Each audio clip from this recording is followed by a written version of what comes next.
Where you are going? Welcome to the Holistic Kids Show. My name is Zane. My name's Abdullah. And my name is Imad. We're the Holistic Kids here to educate about us kids from the inside out. Do you think that when kids go to school, they are feeling their best? No. Well, no, I have friends that come to school with runny noses, allergies, unable to concentrate, even tired or with migraines. I don't know how they do it, but they come to school miserable. What? That is not normal. What isn't that they're normal? Wait, isn't that they're normal? No, that is far from normal. Well, what can kids do to feel their best? Today we have the perfect guest with us to talk to us just about that, Miss Jess Sherman. Miss Jess is a family health educator who helps busy parents ease their child's anxiety and improve their learning and stress tolerance. Along with being a certified teacher, Jess is a functional diagnostics nutrition practitioner, board certified in practical holistic nutrition, and her book Raising Resilience.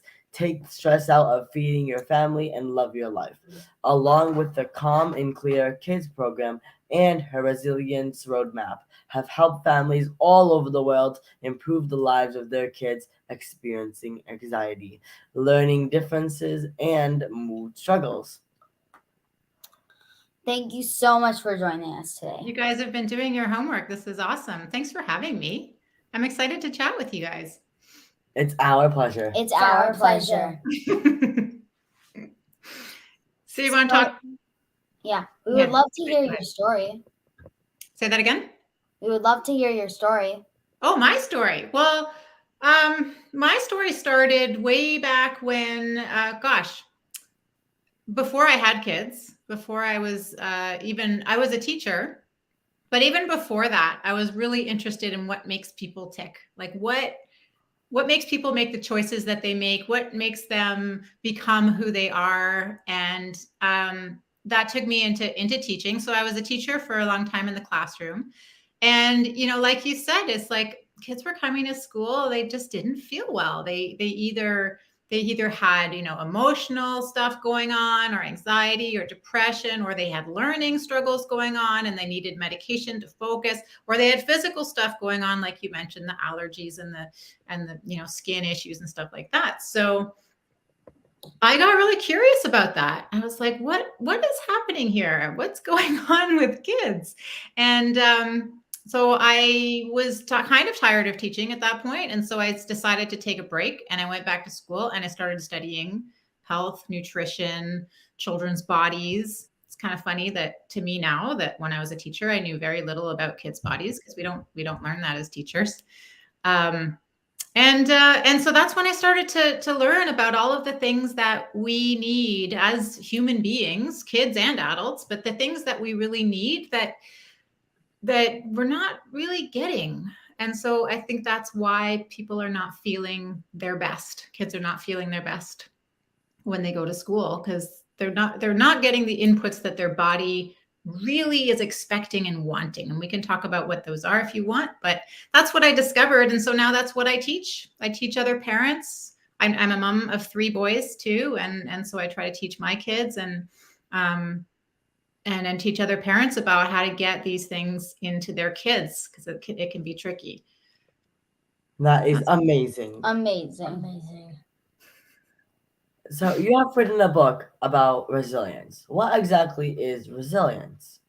Yeah, right. Resilience is our ability to deal with stress, but then not only just deal with it, but actually grow from it.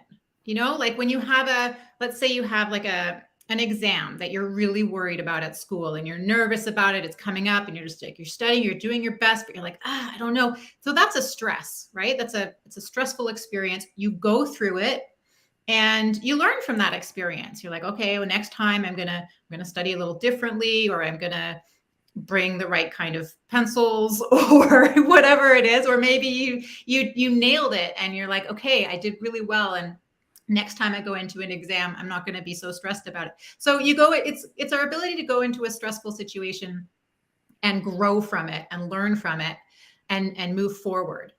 And so it's kind of it's what I see a lot of right now is a lot of kids who are going into stressful experiences and getting exhausted by them and depleted by them, or avoiding them altogether because it's just too much, which is, kind of what anxiety is about. So much worry, and the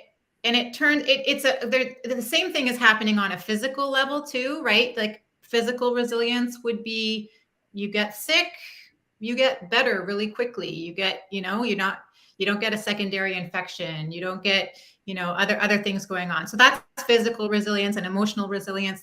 It's all the same thing. It's all resilience, our ability to handle stress and move through it and grow from it. That's what it is. Wow. And how can us kids become more resilient? I mean, there are different kinds of resilience, like physical, mental, emotional. How can we become those? Yeah. So what I have found is, back when I was a teacher, we focused a lot on developing resilience by crafting experiences for kids, right? Like your teachers are doing this all the time for you. They're creating an experience or a project for you to go through, and you move through it and you learn from it. And that's what we were doing as teachers as well. And what I learned when I left teaching and went to study health and nutrition is I learned that there's a real physiological part. There's a real part of inside our bodies that is a big component of resilience. So, for example, if you go to school and you didn't have breakfast, or you had like a big sugary cereal for breakfast, and you're kind of wound up because of that, if you go into school and all of a sudden you have a test or a big project to do, or you have to give a presentation, you might have a bit of a pounding heart. You might have, a bit more nervous, a bit more anxious about it because of what you ate in the morning, right? Because what we eat really affects our bodies, as you guys know really well. And so that's all part of it. I think if people want to become emotionally resilient and have this flexibility in the face of stress, then they really would do better to pay attention to what they're putting in their bodies and the way they're thinking and the way they're sleeping and, their lifestyle choices. That will translate into stronger resilience as well. Does that make sense? Yeah. Yes. Yeah. Is that what do you guys find that too? Like, can you feel the difference when you have something really healthy, a nice healthy meal with your family, or, you're out and having not so good food? I don't know. Not sure if you ever have not so good food. I mean, they love to have all sorts of kinds of things for breakfast. I eat carrots for breakfast. They like seaweed. And I mean, obviously food makes such a big impact on mood, and mood really makes a big impact on how the day goes for you, right? So that's why stuff Yeah, like and it's interesting. Yeah. It's interesting that you say that it's obvious, because it's not so obvious for some people. Like, you guys have felt it in your body, right? Because it's a really important thing in your family and you've learned all about it. But I talk to a lot of kids who have never had that felt experience, and they're just like, oh, it doesn't matter what I eat, I don't feel any difference, because like you were saying at the beginning, it's their normal. It's just their normal. They just think that's just how they are. And it takes a shift in your behavior, in your choices, to actually feel differently in your body. But it's cool when you feel it, though, isn't it? Yeah, it is, because you Yeah. can sense the difference when you eat different. Yeah, kinds you of can sense the food. difference, and it's really, I think it's really kind of it's really kind of empowering too, because then, like, if you have a day when you get up and you're feeling terrible and you're feeling exhausted and you're feeling moody and grumpy, then isn't it great to have a toolbox of tools, of things that you can go to and be like, okay, I know when I have this for breakfast, I feel better. So I'm going to do that today. Right? Yes. Right, Mazan? Right. So where can kids start to feel their very best? How can they start? Yeah. How can they start? Well, yeah. I mean, the first thing is to really take stock of how you do feel, right? Because some people listening to this might be like, yeah, I feel fine. And sometimes it's, it's like people are telling them, like, you don't seem fine. Like you don't seem so vibrant. And they're like, yeah, I'm fine. So the first thing to think about, just really and truly and honestly, is how do you feel? Do you really feel great, or would you like to feel better? And sometimes what it takes is thinking of a goal, right? Do you want to make a sports team? Do you want to, feel better? Do you want to sleep better? Do you want to stop having nightmares? Do you want to, have clearer skin? What is it that makes sense to you? Because I guarantee there's a connection between whatever it is you want and what you're eating and how you're sleeping and how you're moving your body, like lifestyle choices like that. So that's the first thing. And I really want kids to understand that how they think and how they think in their mind, how they feel in their body, and the choices that they make day to day, they're all connected. They're all in a feedback loop. Right? And we've all kind of felt this. We all know this. Like when you feel like, right? Then in your mind, then you probably also feel in your body. And you're probably also going to make not so healthy choices. You're going to, I'm just going to eat the chips. I'm just going to eat the chocolate. Right? So you're in this like feedback loop. But the opposite is true too. When you think positive and you think healthy thoughts, then you feel better in your body, and then you're going to make better choices around what you're going to eat and what you're going to do, right? So these three things are connected: how we think, how we feel, and the choices we make. And so if you feel like, okay, something needs to change, right? I'm just too tired all the time, for example, or whatever it might be, or I want better grades, or I want to make the basketball team this year, then you can decide which of those three things you want to start with, right? Are you going to start with having some different kinds of thoughts, or are you going to start with making different choices? Because both of those are going to make you feel better in your body. Does that make sense? See the feedback loop? See how it works in a circle? Mm-hmm. Have you guys experienced that before? Yeah, I think I have. Yeah, like have you guys had the experience of like not feeling great? Let's say you feel like you're getting sick, or you're feeling just kind of sluggish and tired. You've had that feeling before? Yes. Definitely. Like, Yeah. And have you ever? What do you do when you feel that way? We like to, because like fruits are a great substitute for sugary things, right?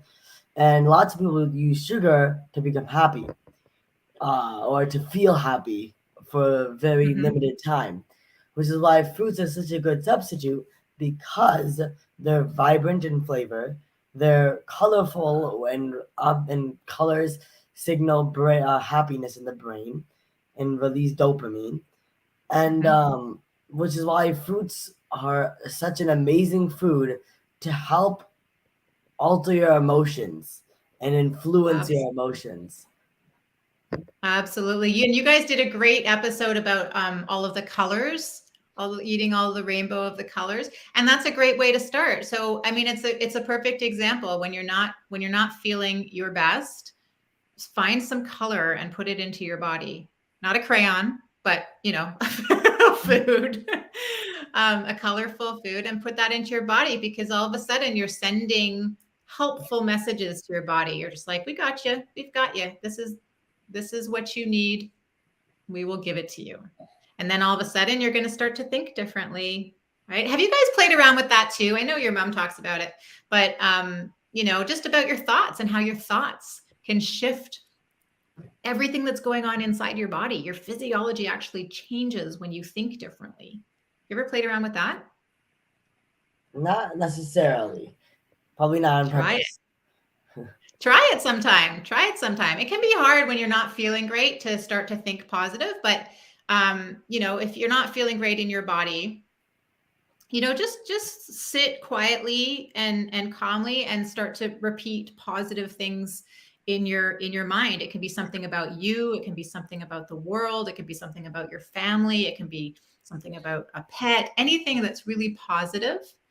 And you'll start to notice that your positive thoughts actually make you feel better in your body. Yeah, we also love. Oh, yeah, that's what you meant. So yeah, we love to practice positively daily because it can really help with how we feel for the rest of the day. Right? Even gratitude can reduce stress levels and stress hormones, which is really Yeah. important if you have something like a big test or you have something really important to do or a big speech or whatever. It's a really crucial part of the day. It is. It is. And what's so cool is that they've actually, scientists have hooked people up to machines to see what's going on inside their body when they meditate or when they practice gratitude or, when they think positive thoughts, and they actually see changes happening at a very cellular level deep in the body. So our thoughts and our moods and how we feel in our bodies are very much connected. There's a lot of healing power in your thoughts. Mm-hmm. I think of 5 things that the body needs that we all need to do. Do you want me to go through what they are so that people can sort of latch on to them? Yeah, that'd be amazing. And pick whichever one that they want to. Okay, and then as I go through them, you guys can think about which ones you like the best, like which ones you like to focus on the best. Okay. Okay, got it. Am I still there? Yeah, you're still there. You're still there. We can hear you. Did I freeze? Yeah. No, we're fine. Okay. We good? Yeah, Yes. we'll go. Yeah. Okay, so here they are. So you guys think about which ones are your favorites to do, right? These are things that I've sort of, as I've been working with families, I'm like, okay, if we can get these 5 things into kids and into ourselves, we're on the road to health. One is real food. That one's one you guys talk about a lot. Am I still there? I feel like I got kicked off. Yeah, we can hear you. Okay, I'm just gonna keep going. Okay, yeah. Real food. You guys like eating? Yeah. Yes. Mm-hmm. Clean air and clean water. Is that something you think about on a daily basis? Clean air and clean water? Well, lots of people don't think of clean air because air is so natural to humans, right? You don't have to think in order to breathe. Yeah. Which is why I don't think people think that if they walk into like a place, if they walk into a certain part of town, there might be actually dirtier air than there is in a different part of the town. Right? Yep. And like Yep. And also the air in our homes too, right? A lot of people have air purifiers in their home. If you live near a highway, for example, you might want to consider an air purifier. So yeah, I think you're right. I don't think a lot of people think about that one. So that's number 2, clean air and water. Number 3 is movement and play. How do you guys do on that one? I think we're doing pretty good. I mean, all they like to do is run around the house. And it gets annoying, but they still like to exercise, which is good. Yeah, movement and play.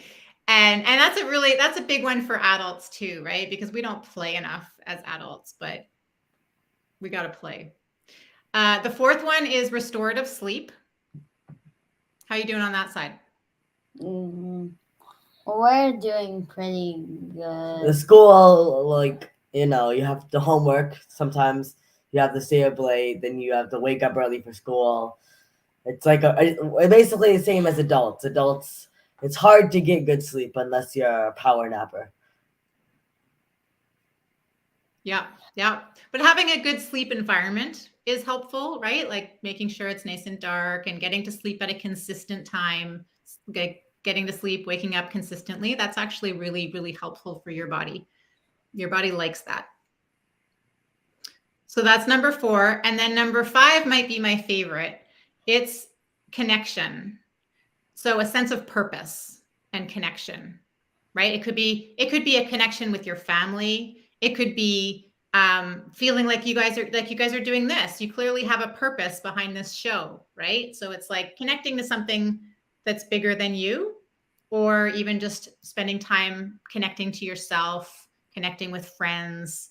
But we are social creatures as humans, and we need those connection points. So that's the 5th one. Wow, that is amazing. Those are some amazing 5 steps. And what did you call them again? How do you phrase that? I call them the 5 core needs for resilient health. That is amazing. Amazing. So what? So if you want to, I'll leave you with this little tip, which is that, like we were just talking about, how our thoughts in our mind, our feelings in our body, and our choices that we make are all connected, right? So if you feel unwell, if you feel like you want to change your health and feel a little bit better, or think more positively, if you're starting to feel depressed or anxious or what have you, then you could look at those 5 core needs for resilient health and decide which one you want to focus on for a while. I mean, we need them all. They're all really important, but it's hard to do them all of the time. It's like juggling 5 balls in the air is hard. But pick one and just focus on that for a while. And then when it feels like that's okay, that's a habit now, okay, good. I'm drinking more water. That's fantastic. I'm consistent with that. Then you can pick another one, throw that other ball in the air. Okay, now we're going to focus on sleep. Whatever makes sense to you. There's a lot of starting points. That's what I'd suggest. All right. So remember, everyone, that these are the 5 core, basically, examples and the core needs that a body needs to become resilient, which is amazing. That's right. So you are so very empowering. We learned so much from you. Yeah, empowering. Likewise. I'm loving your show, you guys. You're doing such a fantastic job. It's our pleasure. It's our pleasure. So where can a child start today to help? Because obviously, there's so many places to start besides the 5 core needs. But anything else, like where can they start to become more resilient? I think where you start is choosing a goal, figuring out what is important to you. Because having a goal, right? Like if you have something that's important to you, whether it's something important right now or next week or in 5 years or whatever it is for you, something that's important, chances are you won't be able to do it unless you have your health. Right? We need our health. When we are healthy, we can do anything. So choose what it is that is important to you, and then pick one of those 5 pieces, one of those 5 core needs for resilient health, and focus on one of those, whichever one makes sense to you. I love to tell people, oh, you should eat more vegetables and all that stuff, but most of us kind of know that. And it's just, if you don't want to start there, then start with having a consistent sleep bedtime, or having a water bottle with you all the time.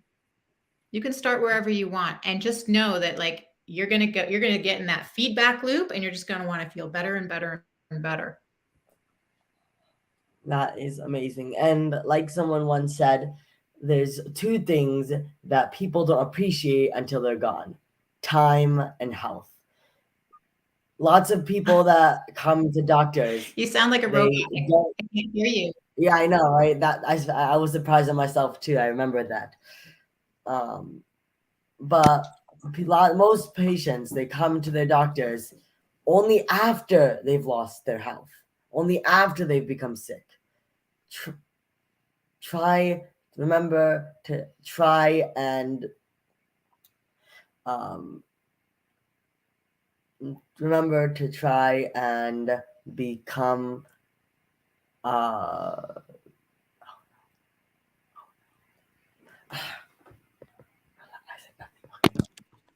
okay, welcome back. Still here.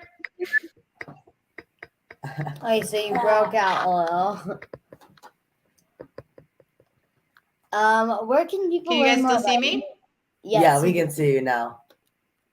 Where can people learn more about you and your Yeah. work? People.